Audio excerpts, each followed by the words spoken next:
Welcome to Tenor Tech, where I solve the problems you didn't even know you had. You'll begin by checking backups and storage so you don't lose important data. Open Settings, tap your name, then iCloud, check Photos and Backup. This tells you what's stored where. Once done, turn off iCloud Photos if you want to stop sync immediately. Make sure you understand whether photos are currently only on iCloud or also on your device. You're taking control now. Decide if you want to remove items from the phone only or from iCloud permanently, and proceed to the Photos app.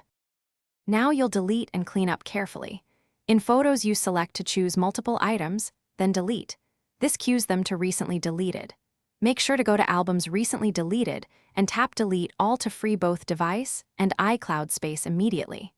If you prefer thumbnails only, enable Optimize iPhone Storage in Settings Photos to keep smaller local files while originals stay in iCloud. This reduces space usage while preserving access. Be deliberate. Deleted originals remove cloud copies too. Finish by verifying storage changes and syncing status. Open Settings iCloud to confirm reclaimed gigabytes and check the Photos app for consistency.